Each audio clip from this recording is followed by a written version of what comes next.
Frank Costello understood something most men in his world never would. Power wasn't just about muscle or money, it was about politics. To understand the reach of the American mafia, you have to start with him.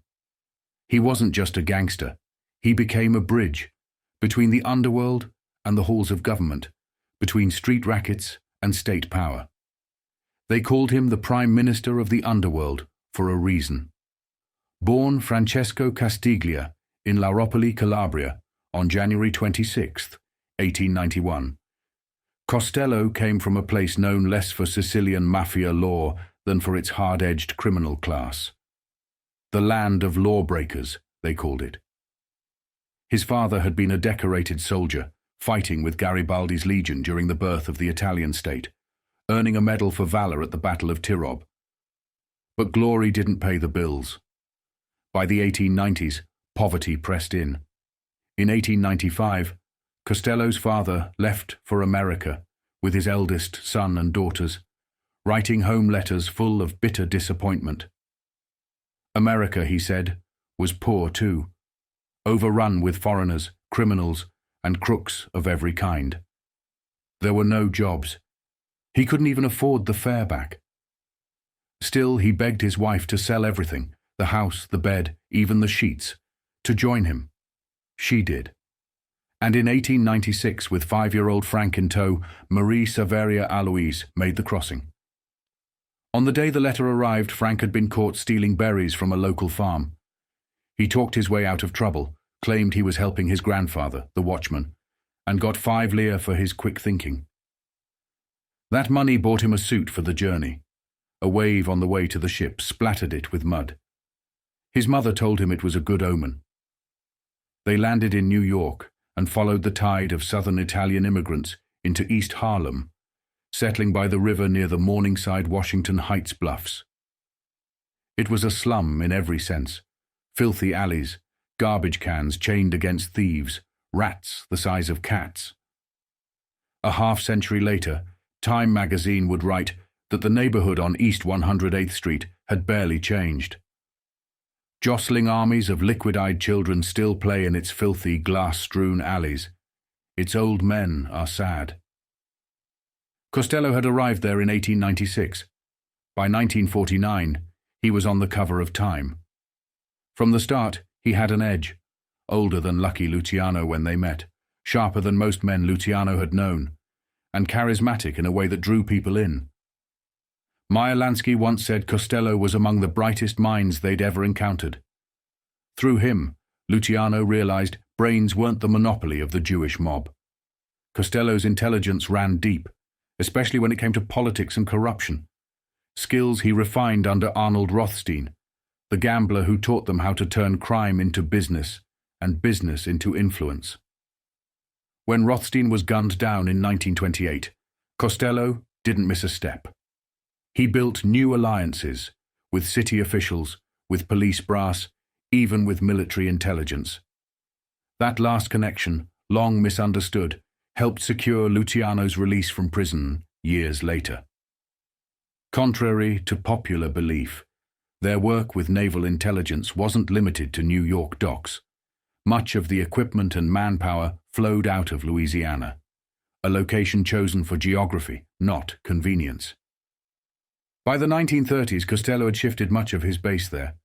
That move would lay the foundation for the rise of Carlos Marcello's crime family. Costello wasn't just a partner to Marcello. He was his mentor. Together they built something far larger than a regional crew. Luciano was in exile. Lansky ran things out of Havana, and Costello ran the bulk of the American operations from home soil. Luciano had once tested him, ordered him to rig elections in New York and corrupt the state police. Costello did more than that. He placed men in small precincts, worked them up the ranks, and soon had the entire force compromised. Politics fell next. Even J. Edgar Hoover wasn't immune. For decades, the FBI director claimed there was no such thing as a national crime syndicate, just a loose collection of crooks. Time reported after Costello's death on December 22, 1975, that agents believed they knew why. Hoover was known to visit Manhattan to see Costello. Some said the mob boss convinced him the mafia didn't exist. Others believed Hoover liked the gambling tips. $2 horse bets were his obsession. Either way, Hoover didn't lift a finger against the mob until Robert Kennedy forced him to in 1961. And Hoover wasn't the only one. After World War II, as the CIA was born and America emerged as a global power, intelligence agencies dipped into the same dark pool. Costello was there too. Harry Truman, who followed Roosevelt into the White House, had long-standing ties to organized crime. Costello understood the opportunity. Real power was in Washington. His influence stretched far beyond the 5 boroughs. Anticipating crackdowns in New York from reformers like Fiorello LaGuardia, Costello shifted his focus south, aligning himself with Huey Long's faction in Louisiana. The deal bought protection and political muscle. It also expanded the mafia's reach. By the late 1930s, Costello had helped orchestrate the movement of key men: Phil, Dandy, Castile, Seymour Weiss, and Frank Erickson, into Louisiana. They seized control of the gambling trade and opened plush new casinos like the Beverly Club. By 1935, Marcello was welded to Costello's operation. Marcello would go on to rule with an iron fist. Where Costello preferred handshakes and quiet deals, Marcello dealt in blackmail, intimidation, and murder. He gathered evidence on politicians' vices, prostitutes, payoffs, infidelity, and used it to control them. It was a darker art, but it was built on lessons learned from Costello. By mid-century, the mafia controlled the map: Chicago, Pennsylvania, and New York in the north, Louisiana, Texas, and beyond in the south. Winning the White House now meant winning both. Costello's allies, Santo Trafficante in Florida, Tony Accardo, and Paul Ricca in Chicago, were kingmakers. And while Luciano's story led him into exile and brief stints behind bars, Costello's entire saga played out on American soil. His power didn't burn bright and fast. It spread slowly, like a creeping tide, until it soaked into the foundation of the country itself. The bootlegging era was where it all began. Costello built an empire smuggling liquor from Newfoundland into the United States, setting up links with distilleries in England and Europe, and turning the island into a key hub. As the profits poured in, he diversified into gambling and real estate. Each move pulled more politicians into his orbit. Washington, once beyond reach, became just another territory to corrupt. By the 1940s, Costello, Lansky, and Marcello had transformed the American South into the mafia's money-laundering capital. The CIA even ran paramilitary training operations there. And by 1960, the Underworld's reach was strong enough to help elect a president, or remove one. Joseph P. Kennedy's deal with organized crime during his son John's campaign sent a signal nationwide. Unions and mob bosses could deliver votes. But when the Kennedys turned on them, the alliance collapsed, and many politicians found themselves trapped by the very corruption that had lifted them up. Costello had offered more than bribes. He offered power: Senate seats, real estate, stocks, and shares. The rot ran so deep that investigators grilled lawmakers about fortunes they couldn't explain. It was Costello's system that made the mafia untouchable for decades, a network shielded by politics, police, and intelligence agencies. But power shifts. As Costello's influence waned, corruption didn't vanish. It evolved. Corporations took the place of mob bosses, using money, not muscle, to buy control. Still, the template remained his. The legacy of Frank Costello, the boy from a Calabrian slum who climbed from East Harlem's alleys to the front page of Time, endures. His story isn't just about organized crime. It's about how a man who understood the machinery of America could send it to his will.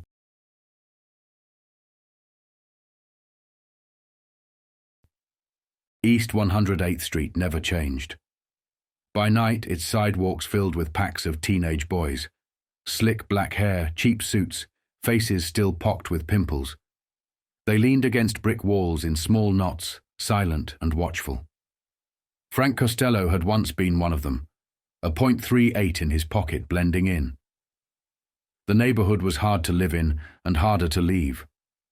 A few blocks south, Manhattan's towers rose into the sky, symbols of wealth and power.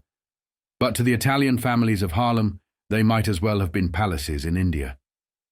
Costello clawed his way out of that world by a route as twisted and dangerous as an escape from Devil's Island. He became a rum runner, a slot machine king, a gambler, a fixer. He built wealth and influence and shared tables with killers. And he wasn't the only one. America had become a country where a man could graduate from Dannemora prison and make more of himself than a man who graduated from Dartmouth. But in 1896, when Frank first set foot on East 108th Street, none of that existed yet. The Italian immigrants who crowded into those tenements clung to survival, jammed into the same streets as Irish families who hated them. They were fighting for scraps, both of them, and it turned ugly. Language barriers hardened into racial lines. Insults turned into fists. Knives came next. Frank saw the worst of it early. His father found work swinging a pickaxe, the kind of brutal labor immigrants took because no one else would. One payday, he was jumped on the way home. Irish toughs, looking for revenge over some imagined slight. They beat him, robbed him, called him a guinea, and left him bloodied in the street. Frank never forgot the look on his father's face when he staggered home, bruised, humiliated, with nothing left of his wages, but the shame. That night burned into him a hatred of racism so deep he swore he'd never repeat it. Years later, he surrounded himself with men of every background, Jewish, Irish, Italian, and built alliances others were too small-minded to imagine. When asked why he became a gangster, Costello admitted he'd asked himself the same question. "Take a look at the area I grew up in," he once said. "On East 108th Street, where poverty was so bad, I had to do something to feed myself and my family. It was an extreme struggle. You had to do something to survive." For him, survival sometimes meant crossing lines. When an Irish landlord hounded his family over rent, Frank robbed him, then used the money to pay the bill. When they were hungry, he stole food. And when violence came knocking, he built gangs for protection. His friends, the few who stayed on the straight path, saw it clearly. "Put a smart boy in bad company," one of them said, "and he'll rise to lead it." Frank did that. He found himself in smart bad company and turned it into the most formidable outfit in the country, even if what they did was regrettable. His older brother, Eddie, helped pull him into that life. Eddie was always in some street scrape or gang brawl, and Frank, even as a loner by nature, got dragged along. Later, the roles reversed. Frank became the protector, pulling his brother under his wing and trying to steer him through the storm. Family always came first. That was the rule. Once, while staying at his aunt's farm after falling from a tree and mangling his leg, Frank overheard an argument between his mother and their landlady over unpaid rent. He knew the woman kept her cash close, tucked into her bosom, never trusting banks. Frank watched her habits carefully. She rose before dawn to scrub the stairs of the building she owned. Late one night, limping home across the East River on the 92nd Street ferry, he put a plan into motion. He wrapped a handkerchief around his face, hid behind the cellar door, and waited. When she stepped into the stairwell, he grabbed her and took the money. It should have been clean. But as he hobbled away down 107th Street, she caught a glimpse of him and screamed, "Thief!" into the morning air. She ran straight to his mother's door. Marie denied everything, said her son hadn't been home in days. The police launched an investigation, but Frank was laid up at his aunt's house, leg bandaged, and they couldn't make anything stick. Even in poverty, the Castiglia family tried to stand on its own. Marie opened a small general store, in East Harlem, selling sardines, candy, codfish, anything the local Italians needed. With both parents working, Frank grew up mostly unsupervised, free to roam, free to make choices, good and bad. By then, he was already known to the police. Nothing major yet. Petty theft, street fights, the usual. But the pattern was set. When World War I broke out, Costello's gravel-thick voice saved him from that. He stayed home, where the streets were still his battlefield. And from those streets, he would build an empire. The new century changed Frank Costello's game. He couldn't fight in the war. His voice, rough and damaged since boyhood, kept him out. But that only gave him time to study people. He had the look and the polish for rooms most hoodlums never even saw. By the time Prohibition hit at the end of the decade, he was in his 30s and perfectly placed. Where other guys muscled their way in and burned out, Costello slid through the side door, shook hands, and stayed. He could sit with the vultures and never blink. He listened, asked the right questions, and learned how power moved. By the early 1920s, he was working local elections, one ward at a time, until he owned the conversation. He read judges, bosses, and bagmen like ledgers. By mid-decade, he'd turned that skill into control, quiet, durable, citywide, and he wasn't alone. In Chicago, Jake Guzik greased the wheels. In the South, Carlos Marcello and Santo Trafficante built their own political franchises. Under Costello's guidance, they pooled their leverage into one of the strongest lobbying operations in the country through the 30s and 40s. Senators took calls. Bills stalled. In Washington, nothing big moved unless their people said so. Costello was the point man, calm, patient, indispensable.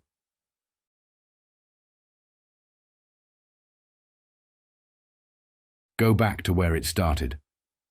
Around 1910 to 1914, Costello crosses paths with a kid named Salvatore Lucania. Frank always said they connected through men like Arnold Rothstein. Luciano swore it began in Times Square. It happened at a movie theater in Times Square. I think it was called the Victoria. We liked to go to the movies because them silent pictures had titles, and they helped us learn English. The manager threw us out the same time he threw out some other guys. One of the guys was a little older than us, and he had an outfit called the 104th Street Gang. He wasn't from Sicily. He was a Calabrian from Cosenzo. His name was Francesco Castiglia. Later on, he got famous under the name Frank Costello. The first time I heard him talk, I had to lean over to hear him because his voice was very husky. A lot of times the doctor wasn't so good, or the knife slipped, and the kid always talked like he had a permanent sore throat after that. That's what happened to Frank. By then, Costello already had paper. In 1908, he was grabbed for assault and robbery and beat it. In 1912, same rap, same result. He ran his own crew near Luciano's turf. In 1914, Frank was 23, Luciano 17. They joined up, older brain to younger muscle, and started building. Then Frank made the one mistake he couldn't talk away. March 12th, 1915. He walks out of a barbershop, sees the Blues zero in, bolts up an alley, tosses a pistol. They drag him back, find the gun, and put him in front of Judge Edward Swan. Costello is so breaking he's in denim pants. Swan doesn't bother with finesse. He calls him what the neighborhood already knew. A gunman, with a very beautiful weapon, ready to do the work, and gives him a year. Frank does 10 months on Welfare Island. It's the only prison stretch of his life. Time would lay it out years later. The kid who paid off the Irish cop to run crap games, who quit school at 11, who brushed 2 robbery cases and finally got nailed on the gun. It matches what the street remembered. Before the silk suits and the senators, he was quick to the steel. He wasn't Capone with a bat. He didn't make a show of it. If you crossed him, you might take 2 behind the ear and he wouldn't lose a step. In the bootleg wars that came later, bodies fell. Costello, Luciano, and their people did what they had to do to stay alive. But the pen changed something. "I was stupid," Frank told his lawyer later. "Carrying a gun was like carrying a label that says I'm dangerous, I'm a criminal, get me off the streets. I made up my mind I would never pack a gun again, and I never did." From then on, he let other men carry the hardware. He'd carry the conversation. A year earlier, in 1914, he'd married. The girl was Loretta Bobby Geigerman from Upper Park Avenue, Jewish, pretty, and from a family that didn't need to count pennies. Frank and Luciano always had an affinity for the Jewish crowd. They admired the brains and the loyalty, and got plenty of both in return. "When I met Bobby Loretta," Frank said, "it was like meeting one of my own people. Bobby and I got along great from the first, although neither of our parents was so happy. Her folks thought she could do better than a poor Italian from East Harlem. His mother wanted an Italian bride. The kids got a license anyway, and with it, Frank adopted the name that would make him famous. Frank Costello. He called it one alias among many. This is the one that stuck. Costello and Luciano shared another private rule. They never had children. Luciano found love later with the ballerina Igea Lissoni. Frank married young and stayed married. But both men understood the business too well to bring kids into it. Nieces and nephews would inherit. Sons and daughters would not. In their world, family was strength and weakness at the same time. They cut the weakness out. Frank came out of Welfare Island in 1916 to find a familiar face on the sidewalk. Luciano was free too. He'd shortened his name during a narcotics pinch, and they went right back to work. Costello opened legit fronts to smooth the cash. One partner was Harry Horowitz, a novelties man with an ear for bets, and together they mixed trinkets with gambling. It was small camouflage for what was coming, because the country had set the table. Prohibition would turn street gangs into corporations. Costello had the temperament to scale. No flash, no tantrums, just results. While other bosses shouted and broke glasses, he kept his voice low and worked the angles, local boards, precinct captains, state committees.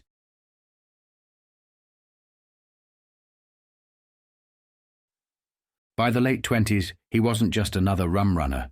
He was the man who could get your ordnance passed, your license approved, your raid cancelled. In cities from New York to Chicago to New Orleans to Tampa, the lieutenants, Guzik, Marcello, Trafficante, learned to move as one block. They made senators sweat, and lobbyists wait in the hall. With Costello at the head, the syndicate learned how a bill becomes a law, and how a law quietly dies in committee. The gunman had matured into something more dangerous, a statesman of crime. And the decade about to begin would make that talent worth a fortune. Frank Costello came out of Welfare Island with a lesson burned into his brain. You don't show people you're a criminal. You act like a businessman. And that's exactly what he did. The first move was the Horowitz Novelty Company, a quiet little outfit that made Cupid dolls and cheap trinkets. But Frank saw a bigger angle. He shifted the business toward punchboards, those cardboard gambling games that people couldn't resist, with dolls as prizes. On paper, it was novelties. In practice, it was gambling. And it paid. Costello was clearing $100,000, a staggering sum for the time. Within Luciano's growing circle, no one was pulling in more cash. From 1916 to 1919, he expanded into small bookmaking operations, showing off a gift for numbers that bordered on freakish. In an era before ledgers or calculators, Frank kept it all in his head: inventory, sales, suppliers, the movement of slot machines across the country, jotting only cryptic marks on a scratch pad. He didn't need books because he was the books. Not everything went smooth. The novelty company collapsed eventually, leaving about $14,000 in unpaid debts, though the real earnings had been far higher. A lawyer collecting creditors shrugged it off. The debts were owed by East Side gangsters, and nobody was eager to press them. Protected by bankruptcy court, Frank walked away with most of his profits intact. Time magazine would later sum it up. He was a partner in something called the Horowitz Novelty Company, which dealt in Kewpie dolls, razor blades, and punchboards. It went bankrupt, left its creditors holding the sack, was reborn as the Dainties Products Company, and boomed. He put his money into real estate, built apartments and 5-story walk-ups in Upper Manhattan and the Bronx, and with his investments, hit another jackpot. In 1923, with speakeasies running in 1,000 Manhattan basements, Frank Costello threw his bankroll into the rum trade. By the end of the 1910s, Costello had gone from street punk to serious earner. But everything changed on January 16, 1920, when the Volstead Act took effect. America had outlawed liquor, and in doing so created a gold rush for gangsters. It was a whole new ballgame, Costello said later, and we owned the ball. Alcohol wasn't a vice of the few. It was a staple for everyone, rich, poor, middle class. Now it was contraband. The market exploded overnight, and those who controlled it would shape the future of organized crime.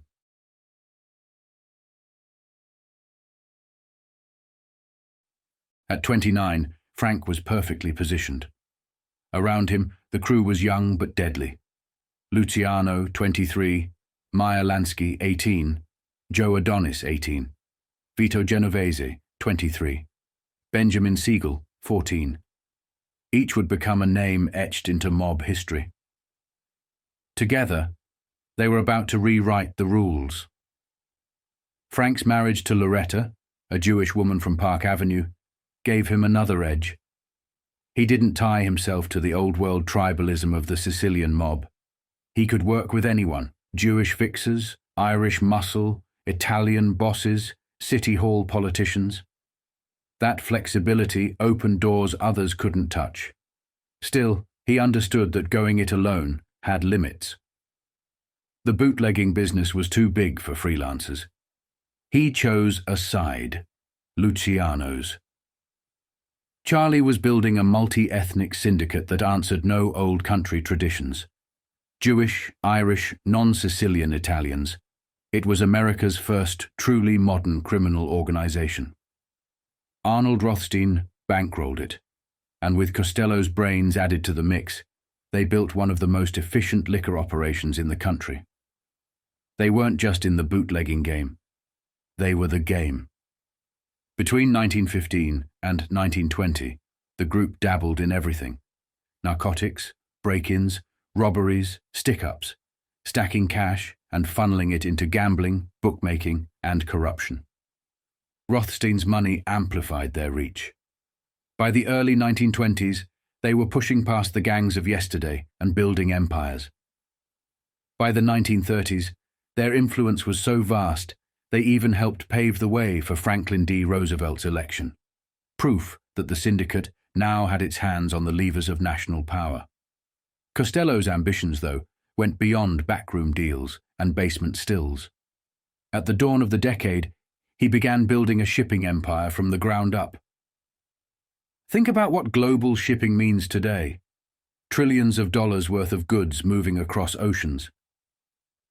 In the 1920s, Costello was ahead of his time. He bought boats, secured ports, carved routes, and staffed his own fleet with loyal captains and sailors. Then he layered on an intelligence network that stretched from coast to coast and across the Atlantic. Informants fed him tips on Coast Guard patrols and law enforcement movements. Some Coast Guard officers didn't just look the other way. They actively helped unload his ships and move the liquor inland. If he were alive today, Frank Costello would be running a global shipping conglomerate. And in a way, he still is. Many of the routes he pioneered in the 1920s remain vital arteries in organized crime, now used to smuggle drugs through shipping containers. Costello's reach wasn't limited to Ireland, England, or France. He sourced liquor from Mexico, Canada, and Cuba, expanding the mafia's footprint beyond US borders. Canada became a vital supply line, and the network stitched together distant families into a single sprawling criminal system. The profits gave Costello more than money. They gave him a veneer of legitimacy. With legal business fronts and cash flowing to politicians, he built protection around his empire and leveraged it into new ventures. That political instinct would prove crucial.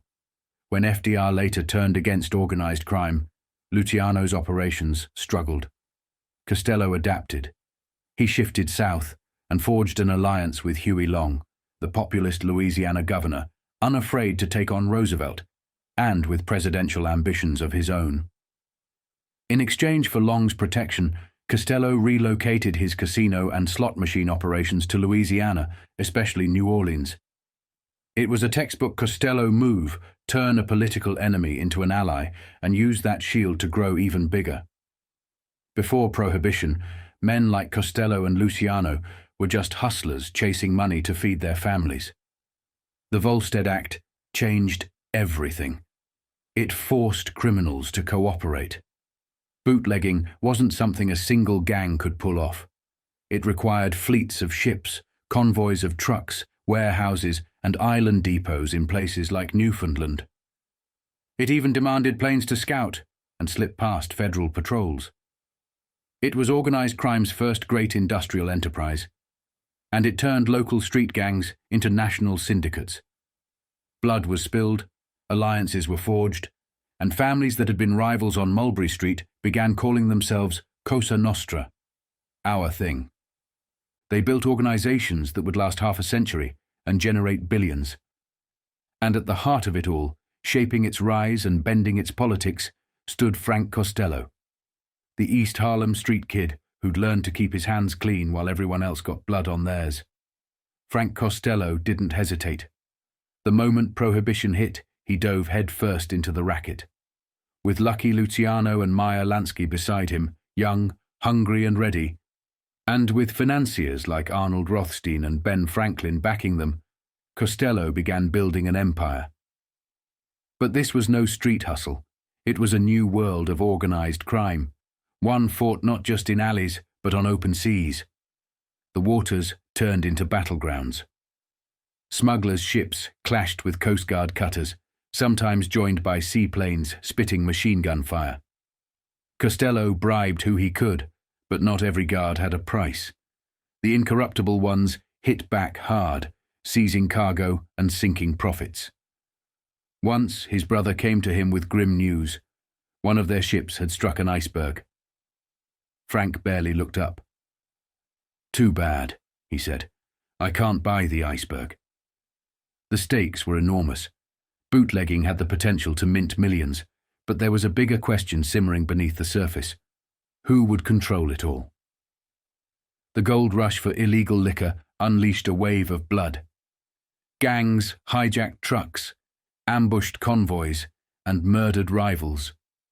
In Chicago, Al Capone ruled with terror, painting the streets red. Frank had no taste for that kind of brutality. New York was different, more fractured, more calculated. Men like Dutch Schultz, Legs Diamond, and Mad Dog Cole fought for pieces of the pie, some under Rothstein's influence, others entirely on their own.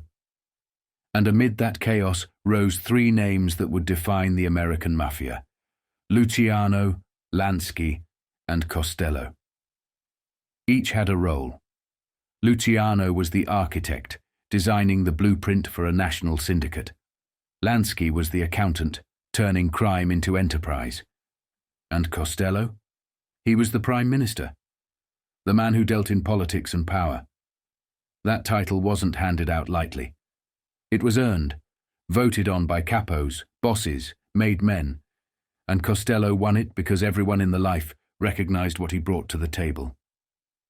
He could get laws written or killed, and he could make a senator disappear into his pocket as easily as a bagman.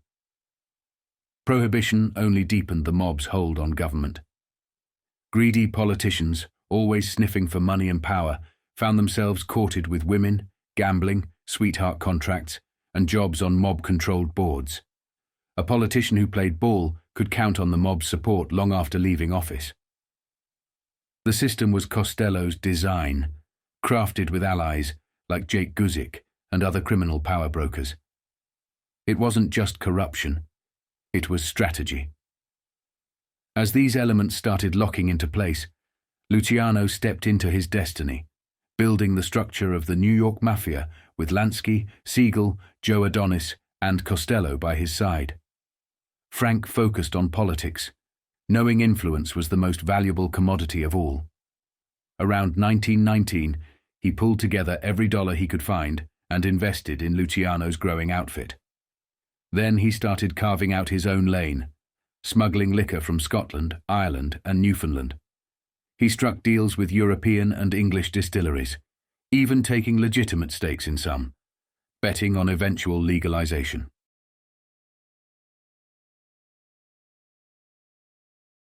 By 1919 or 1920, Frank Costello was no longer just a gangster. He was a bootlegger, part smuggler, part businessman, and a pioneer in a trade older than the nation itself. This was smuggling on a scale the world had never seen. The demand for liquor crossed every class line, rich, poor, middle, and the mafia was going to feed it. Backed by Rothstein's money and Luciano's muscle, Costello pushed into new waters with innovation and nerve. One of his most ingenious moves was exploiting the 3-mile limit U.S. law ended 3 miles offshore, so ships loaded with contraband would anchor just beyond the line, avoiding prosecution. Costello sent out fast skiffs, nimble boats that darted between the anchored freighters and the coast, ferrying cargo to shore before the law could react. They were the prototypes of the speedboats Colombian smugglers would use decades later to move cocaine. It was efficient, elegant, and deadly effective. Frank's reach was global. He didn't stop at British distilleries or French warehouses. He tapped Mexico, Canada, and Cuba too. Canada became a crucial supply line, and the mafia's influence began spilling over U.S. borders. It was the birth of an international enterprise, a network that bound together families across America and Europe, and it brought Costello legitimacy. With legal investments and political money flowing in, he built shields around his operations and gained the power to shape laws instead of dodge them. When Franklin D. Roosevelt eventually turned against organized crime, Costello adjusted faster than anyone. Luciano stumbled under federal pressure. Frank pivoted south, striking a deal with Huey Long, Louisiana's populist firebrand governor. Long hated Roosevelt and had ambitions for the White House. In exchange for Long's protection, Costello shifted his casino and slot machine operations to New Orleans, embedding himself deeper into Southern politics and expanding the mafia's reach. Before Prohibition, men like Costello, Luciano, and Lansky were just hustlers scraping together money to feed their families. The Volstead Act changed everything. It forced cooperation. Bootlegging required fleets of ships, convoys of trucks, island depots like Newfoundland warehouses, and even planes to scout federal patrols. Crime industrialized overnight, and what had been local street gangs became national syndicates. Blood bonds were forged, and the mafia families born in this era would last for half a century, pulling in billions. And Frank Costello, the East Harlem street kid, stood at the center of it all. He wasn't content with bootlegging America. By the early 1920s, he was expanding into global waters. One of his boldest plays came in 1921, when he boarded an old freighter bound for Saint-Pierre, the tiny capital of the Miquelon Islands off Newfoundland. The island, a lonely remnant of France's colonial empire, sat beyond US and Canadian jurisdiction. A perfect loophole. Wrapped in a red sweater and boots, Frank stood on deck, savoring the salt wind and cold spray. Maybe, he thought, his Calabrian blood had always belonged to the sea.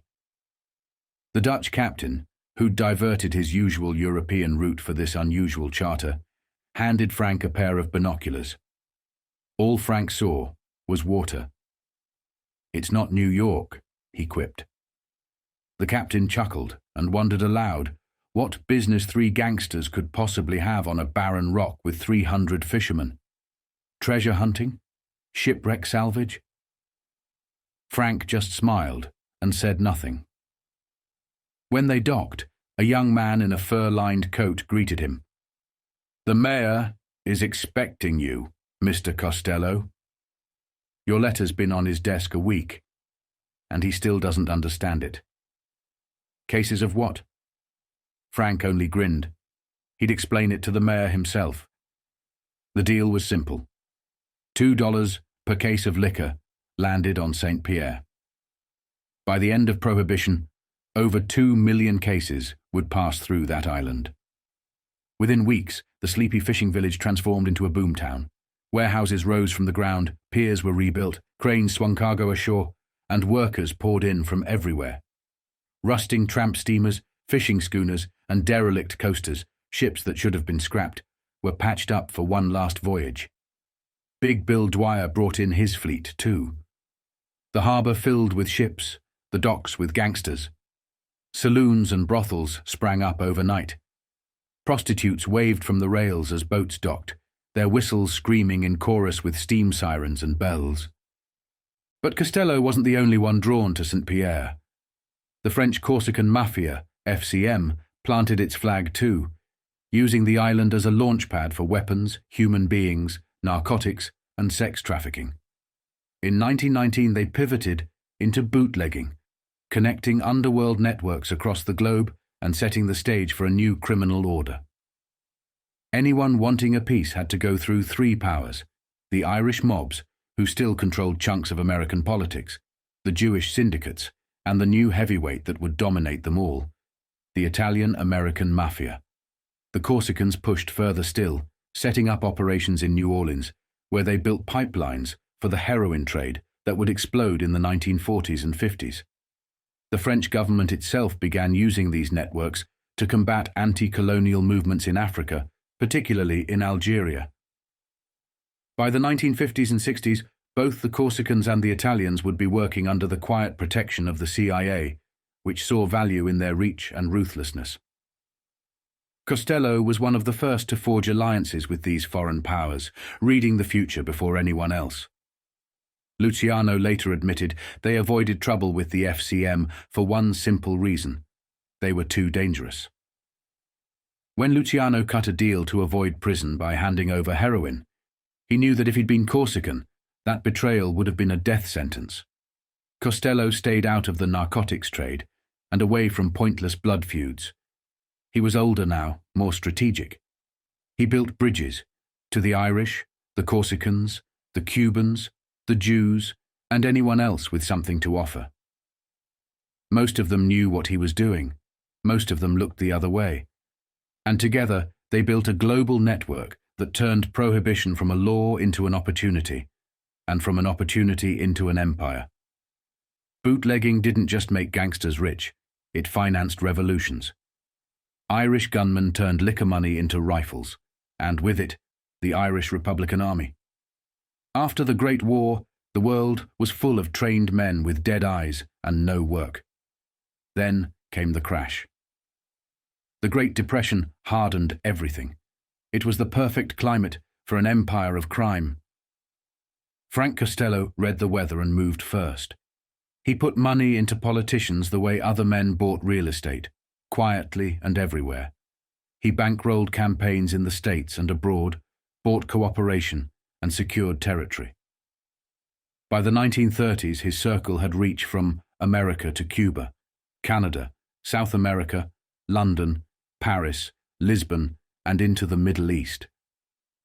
In every room, Costello played the same role: the reasonable man, the Prime Minister of the Underworld, cutting deals, settling wars, making the machinery turn. St. Pierre was his capital.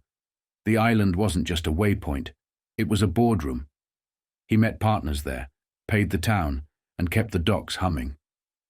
He used to say that if anyone ever built him a statue, it belonged on St. Pierre. When he finally pulled out, the bottom fell through. The island's boom died with the liquor trade. The narcotics traffic kept moving. Everything else froze. With St. Pierre secured, Costello turned to the hard part, moving whiskey from the British Isles to American warehouses under the Coast Guard's nose. Bootlegging had two eras. Before 1924, the old cutters couldn't catch a cold. Costello and the rest ran Jersey skiffs, the Sunset Fleet, that outran anything the government had. The Coast Guard got roasted in the papers as pirates, and a bad intercept that left civilians hurt only stoked public anger. The country loved its whiskey and loved Rum Row, a floating marketplace stretching from Chesapeake Bay to Montauk Point, packed tight near the New Jersey Highlands to feed New York. The math made it irresistible. A case of scotch cost $8 at the source. On Rum Row, it sold for $65. Landed and safe, the bootlegger's cost was $120. Then came the trick. 1 part liquor to 3 parts grain alcohol and water. By the time it hit the speaker, that $8 case yielded roughly $400. Some ships carried 20,000 cases at a time. Multiply it. That's why Costello, once a borrower from Arnold Rothstein, ended up lending Rothstein money. His domain ran from St. Pierre down to Philadelphia. He used anything that floated, tramp steamers, refitted yachts, and a swarm of skiffs that hit the beaches while trucks hauled non-stop to warehouses. He added one more layer that turned heads in court in 1926. Seaplanes. They weren't delivering. They were covering an air wing, watching the cutters and clearing lanes for the fast boats. In the 1920s, Costello built a logistics machine disguised as crime. Luciano, Meyer Lansky, Joe Adonis. Everyone plugged into the system. The stories that survived were about North Atlantic storms and close calls with cutters, but the real headline was structure. The mob had just learned supply chain. Shipping became the cornerstone of organized crime and never stopped. Smugglers used the same networks to move people, drugs, weapons, even handle government business. The CIA worked the same lanes, and sometimes with the same men. When major shipping companies needed bailouts in 1929, gangsters bought in and learned the business from the inside. By 1958, they weren't students, they were owners. Profits ran into hundreds of millions. If the incoming loads weren't theirs, their boys lifted containers on the way out, 2 bites at every apple. On the heavy end, they trafficked weapons. How did Castro, hidden in the hills, gear up to take Cuba? Through the best global shippers available, organized crime, and especially the Italian-American mafia. The CIA funded Castro at points. And with that money, he bought guns through the same channels the mob controlled. In some plays, the agency and the mafia fed both Castro and Batista, hedging bets. It didn't hold. But it showed who really controlled the routes. The power didn't end with revolutions. In New Jersey, Tony Provenzano bled the ports and the shipping unions for sums that wrecked companies.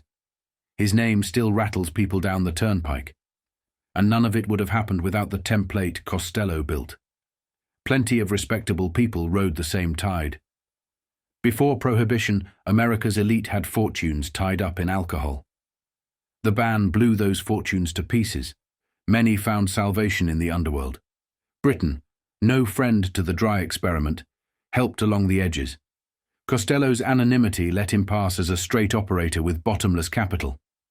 He sent cases direct to Newfoundland under legitimate covers. The authorities knew. They didn't interfere. On the way up, Costello formed an alliance with Joseph P. Kennedy of Boston, another bootlegger who relocated to New York after the locals shut him out.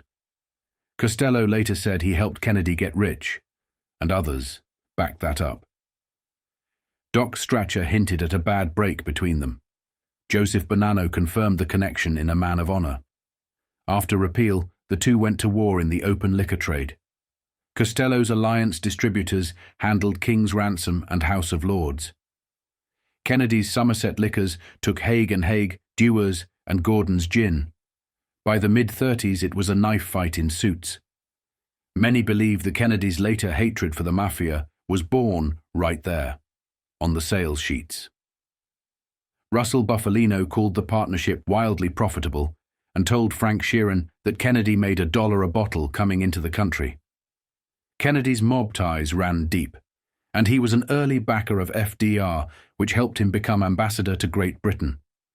Then he wrecked himself, soft on the Nazis, pushing Britain to surrender. Pearl Harbor changed everything. Kennedy stepped away from Roosevelt and from politics, until he returned through his sons, especially John. When it came time to chase the White House, Kennedy came back to the Life for help, but Costello was jammed up with tax and internal troubles and couldn't deliver. So Kennedy turned to Sam Giancana, Russell Bufalino, and others. The relationships shifted. The debts remained. Meanwhile, Costello kept building the pipeline. He led the mafia into shipping. Lansky and Ben Siegal handled national transport, and Luciano organized the industry around them. Liquor companies from France, England, Scotland, Ireland, Spain, Italy, Germany, Russia, and beyond lined up at Costello's door. He became their middleman to America, moving anything that poured: beer, wine, whiskey, vodka, rum, gin, tequila, brandy, cognac, sake, absinthe, liqueurs, mead, cider, pisco, aquavit, soju, bourbon, scotch, even ready cocktails. He sourced abroad, landed on US shores for Meyer's cruise, and let Luciano's structure push it to market. Along the way, he locked down liquor licenses and precincts, just as important as piers and trucks. The work was lethal. Hijackers prowled the roads and docks. In the early 20s, Luciano and his mentor took heavy hits. Loads vanished. Blood followed. The killings started to look like a later era. The cocaine booms of the 70s and 80s, Colombians, Mexicans, Cubans turning highways into killing grounds. Prohibition had done it first. And through it all, Costello stayed what he was, the man in the middle who made the system run. Part diplomat, part quartermaster, part kingmaker. The next moves would take him from ports and warehouses into city halls, state houses, and eventually the corridors of Washington. Prohibition turned the Italian underworld on itself. Old unity, built on shared poverty and shared slurs, snapped the moment liquor became the most valuable product in America. Everybody drank it, rich, poor, the middle. Everybody paid. And every family wanted the tap. Frank Costello didn't just chase whiskey. He chased the world. He moved through Europe and the islands, learned customs, learned people, and came back to speak the only language that mattered: leverage. That Polish made him better at corruption. He could read a room, read a man, and buy him. The broad education, at tables from London to Lisbon, sharpened a local street talent into national power. To understand the mafia, you have to start with politics. Costello understood it as a kid, slipping a few dollars to the beat cop to keep a sidewalk crap game alive. Scale that up, and you get Tammany Hall. On paper, Tammany was civic muscle for the Democrats. In practice, it was a toll booth on New York power. Boss Tweed had shown how far it could go. Reformers had pretended to kill it. In the 20s and 30s, during the Depression, it still breathed. Men like Mayor Jimmy Walker smiled for cameras. Costello worked the shadows: newspapers, unions, billboards, precinct captains, intimidation inside his own neighborhoods, until votes moved the way he wanted. He won with handshakes. Others used clubs. The result was the same: control. He told the inside of the story to his lawyer, George Wolfe. The bootlegging lessons became Wolfe's poems, wild set pieces about fog, iron, and money. Frank's own favorite stories were the sea runs. Luciano did logistics, Lansky did numbers. Costello drew the routes and rode the weather. At dinner, he'd hold a quiet audience and lay it out like a travelogue, how you bring a dry nation its drink and keep your fleets alive. One of those runs started under a midnight fog off Montauk. The Nancy slid toward Rum Row with 10,000 cases of scotch and cognac. Down below, Joe Calandra, Costello's guard boss, couldn't ignore the foghorn any longer. He climbed to the wardroom, traded words with a blue-eyed Swedish mate he didn't trust, and was halfway through his coffee when a seaman rushed in. The captain wanted him on the bridge. A Coast Guard cutter was hailing them, outside the limit. Calandra woke his men, strapped on a .45 and grabbed a subgun. Engines died. The grey cutter drifted closer. Joe took the megaphone, told the captain to run, watched the cutter swing back through the mist, then reappear with a thump and a flash from a bowgun. Steel rang. The captain ordered engines stopped. Hooks flew, rope ladders slapped the hull. Dozens boarded, guardsmen who moved like pirates. Joe's men fired from the bridge and dropped one. Grenades came up from below and ripped the bridge apart. Joe woke up in a hospital and told Frank they'd lost the load. Costello just nodded. If pirates could fake the Coast Guard, so could he. Lesson learned. St. Pierre was the boardroom. He paid the island, met the ships, and said if they ever built him a statue, it belonged there. When he left, the money dried up. Bootlegging paused. Narcotics and the other trades kept moving. The water war had two eras. Before 1924, the cutters were antiques. Costello and the rest ran Jersey skiffs, the Sunset Fleet, that outran everything. Newspapers called the Coast Guard pirates, and the public cheered Rum Row, a floating liquor market from Chesapeake Bay to Montauk Point, packed off the New Jersey highlands to feed New York. The economics were simple and obscene. A case of scotch cost $8 overseas, $65 on Rum Row, $120 landed. Then the cut. 1 part, whiskey, to 3 parts. Grain, alcohol, and water. That $8 case turned roughly $400. Ships carried 20,000 cases at a time. That's why before long Costello, the ex-borrower, was lending money to Arnold Rothstein. His reach ran from St. Pierre to Philadelphia. He used tramp steamers, salvaged yachts, and swarms of skiffs sprinting to beachheads where trucks ran non-stop to warehouses. Then he added seaplanes as aerial cover, an air wing to watch the cutters and clear lanes.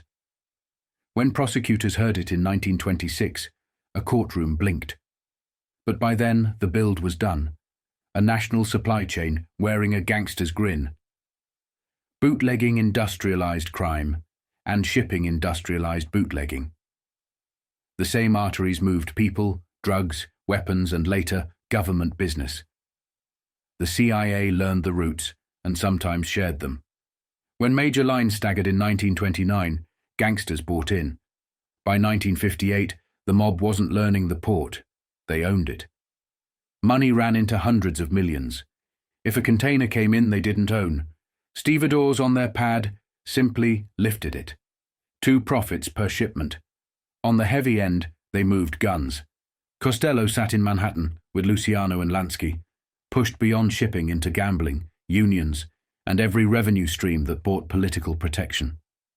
He sent money to politicians at home and abroad, secured gates and borders, and kept territories quiet. By the 30s, his people had reached from the US to Cuba, Canada, South America, London, Paris, Lisbon, the Middle East and beyond. He was the man in every room who could make a problem disappear. The Prime Minister. Tammany Hall was the local engine. Newspapers and unions did the heavy lift. Billboards and whispers did the rest. Votes moved. Laws stalled. Licenses appeared. Frank's handshakes tied it together. In that world, some bosses used fists and shotguns. Costello used access, owned precincts, owned headlines, owned the air. He never hid the romance of it. At a quiet table, he'd talk about routes and weather like a yachtsman, and then show how a yacht becomes a freighter becomes a fleet, and a fleet becomes power. Woolf wrote poems about it. The men who mattered read the balance sheets. The fighting never stopped. Hijackers bled the highways and piers. In the early 20s, Luciano and his mentor watched loads vanish and friends go under. The street answered with gunfire, and the death toll started to look like a later era's cartel wars. But out of that blood came order, families, rules, and the men who could make both last. And Costello kept doing what he did best, traveling, learning, buying, and bending politics to the work. The sea lanes fed the warehouses fed the cities fed the votes. From there, the road ran straight toward Washington, where the real game waited. Costello was the hinge. He brought the product in, Luciano and the crew moved it, protected it, monetized it. Together they built an economy, illegal on paper, indispensable in practice, then wrapped it in politics. The map looked legit, shipping lines bought and sold, trucking firms changing hands. Under the veneers, you could still see the roots. A lot of those companies were mob-bred. Paper ownership shifted, the pedigree didn't. Frank told the story the way a foreman walks a plant. He handled intake and lanes. Meyer Lansky and Benjamin Bugsy Siegal handled transport and protection under the Bugs and Meyer banner. Siegal earned Frank's trust, young and fast. One night, October 29, 1924, a loaded Ford truck rolled toward Hoboken, stacked with Scotch hams in burlap. In the cab, a guard cradled a .38 and kept a Tommy gun at his feet. In back, Tony Rennie sat on the cases, pistol ready, Tommy gun across his legs. Hijackings were constant. Tony had already been in 3, won 1, tied 1, bled in the 3rd. 500 a run kept him coming. Up front, the new kid from Brooklyn watched the road, calm, hungry. Bugsy Siegal. A blockade flashed ahead. Straight stretch, bad for the truck, perfect for an ambush. Brakes slammed. "Back it up!" Bugsy barked. The van skidded. He grabbed the Tommy gun, hit the tree line as bullets came in. Rennie took a round. Bugsy fought to reach the flare pistol to call in Costello's cars. Surrounded, he cut through them, lit the sky, and held the hijackers at gunpoint until the convoy arrived. 19 years old. After that, men who'd been in the life for a decade treated him like a made veteran. The respect stuck, and so did his partnership with Lansky. Lansky was already seeing past the street. He believed in Luciano's structure, mixed crews, rules, discipline. He ran money for Costello, gambling, bookmaking, wash and move, so Frank didn't have to keep every number in his head. That pairing shaped the 1950s. Down south, Lansky and Costello built a hub, New Orleans and Louisiana, that became the syndicate's money laundering and message center. Crews met there to settle beefs: Corsicans, Cubans, Jews, Italians, Dixie, Southern outfits. After the heat of 1957, some doors closed. The Southern money kept flowing. Lansky's numbers and patience held it together. Siegal took a different lesson from New Orleans. Phil Dandy Castell's casino operation. With financing that traced to Carlos Marcello, the Chicago outfit, and New York money, Siegal planted his flag in Nevada. Desert, neon, house take. Vegas was a long drive from Rum Row, but it ran on the same logic. Build the pipeline, own the house, move the cash. By 1924, even with pirates at sea and hijackers on land, Costello could look around and count a win. He'd studied under Arnold Rothstein and learned how to make money with brains instead of body counts. He added his own gift for people. The handshake that turned into an ordinance, the favor that turned into a license. He was a multimillionaire now. His father had died of pneumonia in 1922. His mother was living in a 7-room place in Astoria, long way from East 108th Street. For all the violence strapped to their names, both Costello and Lucky Luciano had soft spots for their mothers. Luciano wasn't close to his father. He visited his mother when the old man wasn't around. Frank got lost in the machinery of the business and sometimes needed his mother to call him. He still showed up. He took care of siblings, nieces, nephews, paid for the boys going off to war. Family as policy, not posture.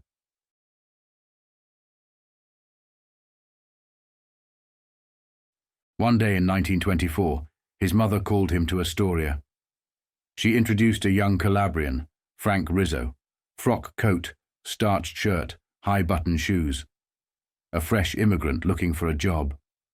Frank raised an eyebrow at the outfit, wrong uniform for a warehouse, but took him anyway, parked him under Captain Jim O'Connell at a Long Island liquor depot.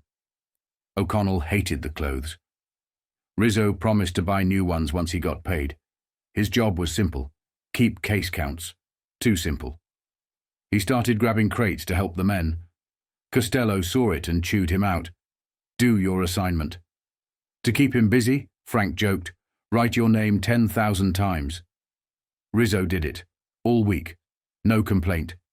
Frank paid him $500, same money drivers risked their lives for. His mother said it wasn't enough. Rizzo bought suits, sent cash home, opened an account. Frank nicknamed him the Professor. The name stuck for 30 years. After Costello died, Rizzo went home to Lauropoli and became a schoolteacher. Clean page. Different life. The business scaled past trucks and warehouses into boardrooms and banks. Shipping lines changed hands, so did trucking firms. Strip the filings and you saw the pattern. The underworld had built the chassis and never let go of the keys. The ports, the highways, the unions, they were all part of the same system Frank had designed. Intake, movement, distribution, protection, politics. New Orleans, again, was the relay. Lansky kept the books and the peace. Crews that didn't usually share a table used that town as neutral ground. Messages came in, cash went out, arguments ended. When the 1957 heat hit, they lifted the visible hardware but left the wiring. The southern laundering never really stopped. Through it all, Costello kept talking about work, not war. He liked the stories where brains beat bullets. He wanted to be in rooms where decisions happened. Luciano wanted a seat among the elite. Old families, clubs, the set behind velvet ropes. Costello didn't kid himself. Those people weren't going to embrace men like them. He helped them anyway. Deals, introductions, cover, because helping the powerful paid better than resenting them. It made him harder to read. He knew it. A psychiatrist drifted into his orbit in those years and tried to diagram the man. Street-bred pragmatist, cultured traveller, compulsive organizer, a realist who treated corruption like arithmetic. Frank didn't argue. He didn't explain either. He kept the lanes open, kept the books balanced, kept his mother happy, and turned a gangland supply chain into a national infrastructure. The empire ran because the parts fit. Costello brought it in, Lansky counted it, Siegal rode shotgun, Luciano set the rules. The companies on the ledgers looked legitimate. The money that greased them did not. And from the docks to the desert, the system kept feeding itself, product to profit, profit to protection, protection back to product, until the line ran straight from a skiff in the dark to a senator's office in daylight. More names were about to enter the frame. More politics, more pressure. The machinery would hold, until it didn't. The shrink thought he had Frank Costello figured out. Dr. Richard Hoffman was a well-known psychiatrist with a fascination for powerful men. He first saw Frank at a Tammany Hall district meeting, sitting in a private box as politicians, judges and businessmen paraded up to pay their respects. Hoffman was floored. "He's like Caesar holding court," he said. Soon they were meeting regularly, talking about power, ambition, and Frank's mind. Hoffman wrote that Costello was egocentric but insecure, that his hunger for control grew from humiliation buried in his past. A father who went from soldier to beaten laborer, a boy who grew up watching wealth and privilege across Park Avenue but couldn't cross the street to touch it. Frank, Hoffman said, spent his life trying to prove he belonged in that world. Mina, the wife of a friend, dismissed all of it. If Park Avenue's the goal, why doesn't he just move there? But Hoffman insisted that Frank's subconscious, the part shaped by East 108th Street, would always be in charge. Frank hated it. He didn't think Hoffman understood a thing about him. When a reporter exposed their friendship, and Hoffman suggested Frank associate with better people, Frank snapped. "I know more better people than you'll ever meet," he shot back. After that, he kept Hoffman close, but never too close. Whatever the shrink thought, Frank's rise wasn't a mystery. He was quick, articulate, and knew how to see angles before anyone else did. He could talk to anyone, politicians, priests, killers, cops, and make them feel like they mattered. And behind the charm was a mind wired for power. As the jazz age roared, flappers dancing, Texas Guinan running the night, Mayor Jimmy Walker painting the town with Betty Compton, Frank was moving millions of gallons of whiskey through New York. He wasn't a headline name, the papers didn't print his face, but every speakeasy pouring scotch, every bar with Canadian rye on the shelf, they all owed something to Frank Costello. His organization ran like a corporation. Ships, trucks, warehouses, a logistics empire. Inside, it was broken down into departments: intelligence, bribery, payoffs, political contacts. He even had operatives stationed overseas, in places as far as Turkey, feeding him information. Mike Terranova, the head of intelligence, was his nerve center. Mike's job was to know what the Coast Guard was planning before they did.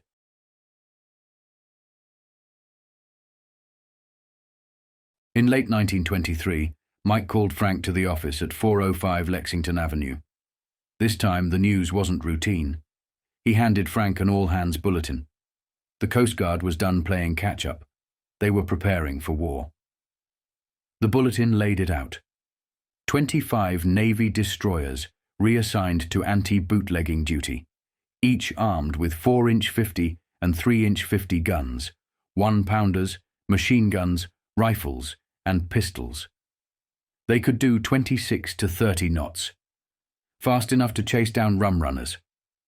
New cutters were already in production, some big enough to stay at sea for a month, others small enough to hide in coves and ambush skiffs. It was the most serious threat Frank had faced yet. Mike, normally calm, looked rattled. "We can't get through that," he said. Frank didn't blink. He peeled $200 bills from a roll and handed them over. "Pay the man who gave you this," he said, "and tell him there's more coming." Then he walked out, coat still on. The destroyers had guns. The cutters had speed. But Frank had something better: people. He'd turn enough of the Coast Guard to his side to keep the lanes open. And if he couldn't buy all of them, Bill Dwyer, another major player, would take the rest. By early 1925, the war was on. The Coast Guard set up headquarters in New London, Connecticut, and threw a wall of steel across the water. They ringed Rum Row off Montauk, Long Island, with destroyers that swept the night with searchlights. Skiffs trying to reach anchored rum ships were lit up and hit with red tracer rounds. Boats burned. The easy days were over. Each bootlegger's ship was now tracked and plotted on a giant board back at headquarters. The new tactics killed Rum Row. Big ships could no longer sit 3 miles out and wait. They had to go it alone, unload fast, and disappear. Just like smugglers had done in colonial times. Frank adapted. In Nova Scotia, he started building his own fleet. Rummies built low to the water to stay hidden, equipped with powerful engines that pushed 17 knots. They were 160 feet long and carried 15,000 cases. Each one had a radio, part of a covert network Frank set up along the U.S. coastline to guide ships and track Coast Guard movements. It was cutting-edge stuff in 1925. The Coast Guard adapted too. If one destroyer spotted a fast rummy, it called in a flotilla of cutters to box it in. Sometimes it worked, sometimes it didn't. Commander Thomas Backer, a Coast Guard officer, told federal investigators about one morning when they thought they had Frank's boys dead to rights. At dawn, the lookout on his destroyer radioed the bridge. "Speedboat, starboard bow." "Looks like a rummy," so Lieutenant O'Dow, officer of the deck, grabbed his binoculars and saw it. One of Costello's new boats, a mile ahead and screaming toward shore 10 miles away. It was a new kind of chase now.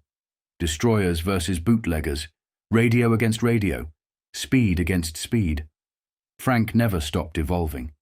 The operation had gone far beyond men with guns and crates of whiskey. It was now a machine. Luciano in the boardrooms with bankers and politicians, Costello building shipping lanes and laundering millions, Lansky engineering the money flow, Siegal and Vito Genovese running the dirty work on the ground. Each man had a lane, and together they formed something bigger than any gang had ever been. A criminal infrastructure. They were building more than a business.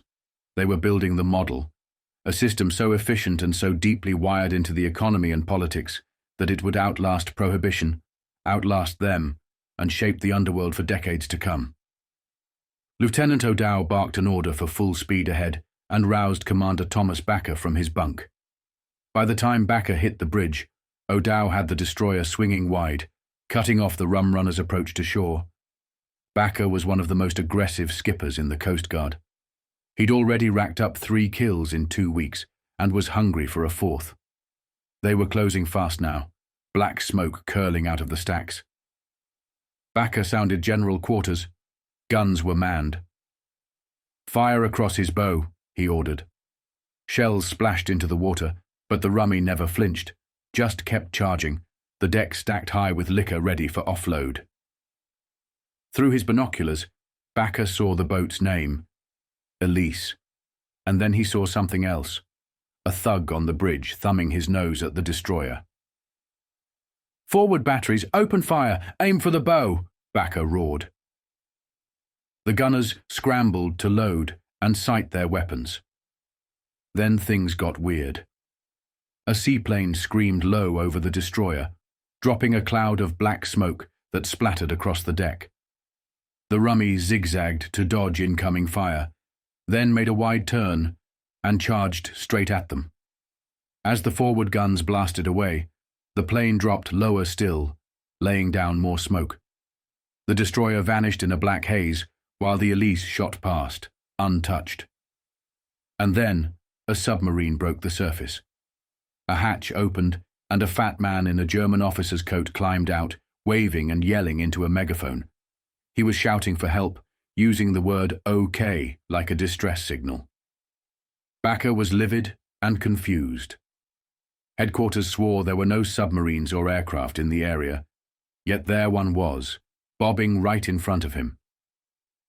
He shouted at the sub to clear off. The German tossed the megaphone and spoke directly. He was French, he said. The submarine was French Navy, allowed under the Versailles Treaty, and it had engine trouble. The crew was French too. By the time another destroyer showed up an hour later, Backer's ship was dead in the water. His engines were shot, his guns useless, and the Elise and her liquor was gone. All he had was a story about a German who was really a Frenchman and a submarine that wasn't supposed to exist. When he told the story later to federal investigators ahead of the 1926 bootlegging trial, they laughed. So did Frank Costello, who knew damn well it was his own men who'd staged the seaplane and radio interference. The truth was that bootleggers fought battles on more fronts than the Coast Guard knew. They faced hijackers at sea and on land, violent weather in the North Atlantic, and a constant cat and mouse with federal patrols. And yet the liquor kept coming. Officials suspected the obvious: bribery. General Lincoln C. Andrews, head of Prohibition Enforcement, ordered an investigation. Bruce Bielaski, a veteran undercover agent, was assigned to crack it open. What he found stunned even the hardened men in Washington. Entire Coast Guard crews were compromised. Some cutters waved rummy boats through, others helped unload them. Some didn't just look the other way, they were the smugglers. Costello upped the ante. He started disguising his own ships as Coast Guard cutters, his men wearing authentic uniforms. The ruse worked, until one fake crew forgot the simple habit of waving to a passing, real cutter. That mistake blew the whole thing open. On December 4th, 1925, the government exposed the largest liquor smuggling ring in the country. Bill Dwyer, officially a racetrack owner, unofficially the head of the entire operation, was arrested along with 52 others, including members of Costello's crew and associate Joe Milstein. U.S. Attorney Herman T. Stickman called Dwyer the ringleader behind most of New York's illegal liquor. Money and women, he said, were the grease that kept the Coast Guard quiet. The trial began July 7th, 1926. Dwyer, smiling broadly and dripping diamonds, stood accused with E.C. Cochran, his alleged payoff man. Witnesses described cops standing guard during unloading operations. Coast Guardsmen turned state's evidence, admitting they'd been on the payroll. 12 hours of jury deliberation ended near midnight. All defendants acquitted except Dwyer and Cochran, who drew 2 years in prison and heavy fines. Costello wasn't on trial. Not yet. But he watched closely. He noticed most government witnesses were on Bielaski's payroll, paid to testify. That detail, he told his lawyers, could rip holes in the government's case when his turn came. 2 months before his own trial, Frank flagged a cab at 65th and Central Park West and headed for the Apollo Club. Joe Milstein had asked to meet. Inside, Frank exchanged jokes with the doorman, a big man with a birthmark and a sense of humor, then walked to a table with a red-checked cloth where Milstein waited. "How's it going?" Joe asked. "They ain't got the body yet," Frank said. "You think you can take care of it?" "Yeah," Frank deadpanned. "I bought the jury and the judge last night." Joe blinked, unsure if he was serious. Frank wasn't saying. Over Joe's shoulder, Detective Johnny Broderick walked in. Frank and Broderick locked eyes. Broderick hated him, but had told his men never to lay a hand on him. Broderick turned and walked out. "He'll get his," Joe muttered. Frank waved it off and asked about Joe's problem. Joe sheepishly explained an incident during target practice on a boat. Shooting at tin cans turned into shooting at albatrosses, which turned into a knife fight. Someone got stabbed. Frank tried to stay mad, but started laughing. "The only thing they could charge you with," he said, "is murder, for making the judge laugh himself to death." The stabbed man refused to press charges. Joe was hit only with carrying a concealed weapon. His lawyer, George Wolfe, would handle it. Meanwhile, Frank prepared his own defense. He had bribed plenty of people, including those leading the fight against smugglers. But he knew how to cast doubt. He demonstrated that key witnesses had been coerced or were on government payrolls. And while Dwyer's trial splashed across headlines, Costello's, involving his brother and 16 others, slid by almost unnoticed. Exactly the way Frank wanted it. The differences between their cases were telling. Dwyer was crude, Costello was refined. Prosecutors were stunned to learn that seaplanes had been part of Frank's bootlegging operation, unheard of at the time. A witness named William R. Newman testified about meticulous bookkeeping aboard Costello's ship Vincent White, including how contact boats were tracked by the serial numbers on dollar bills. But Costello's greatest advantage came from Dwyer's mistake, allowing Bielaski's paid informants to testify. Newman admitted he was being paid $250 a week by the government. Coast Guardsmen Hughes and Brown described Costello's bribery network. Brown even joked about making liquor runs while drunk himself. Then, Brown dropped a bombshell.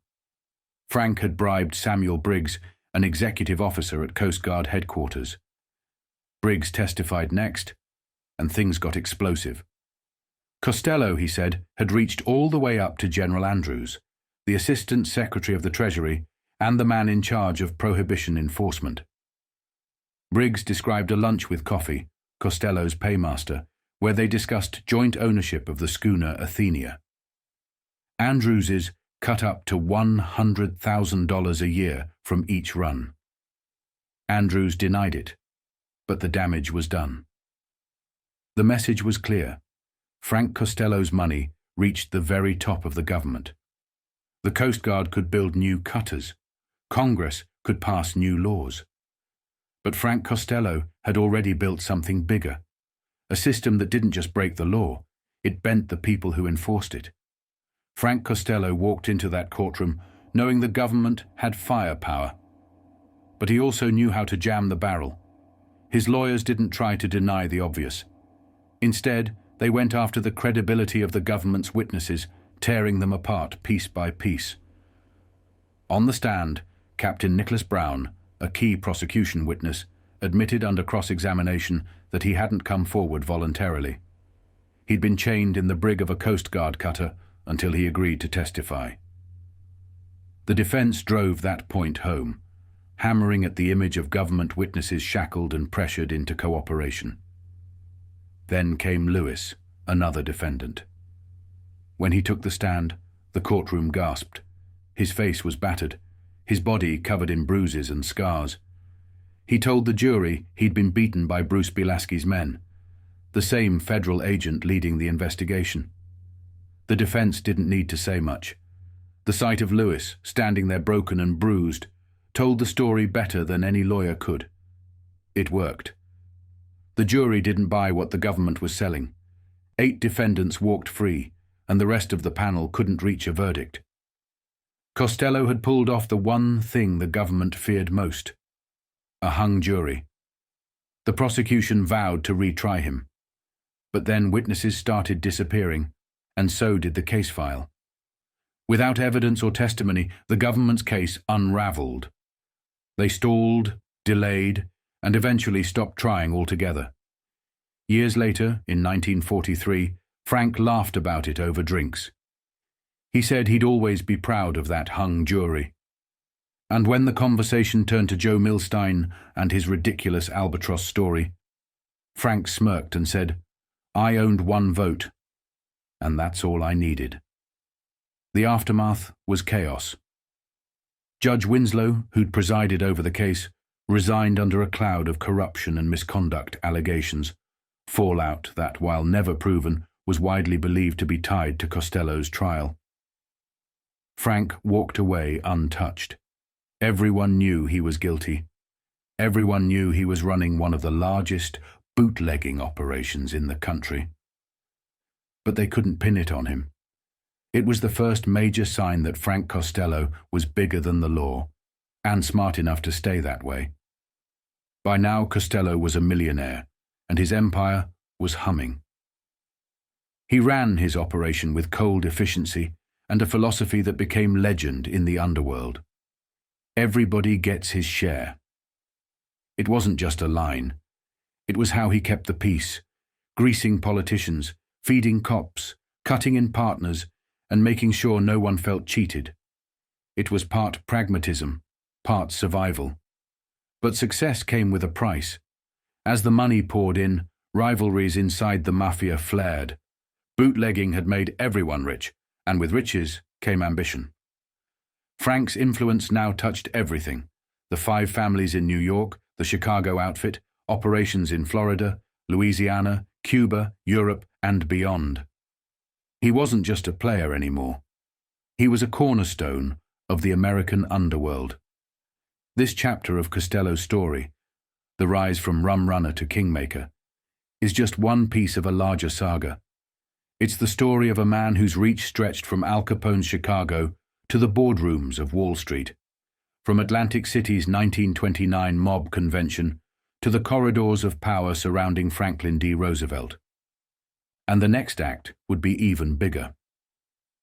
It would take Costello from the docks and warehouses of prohibition into the political machine of Louisiana, where slot machines, senators, and a rising boss named Carlos Marcello would reshape the future of organized crime.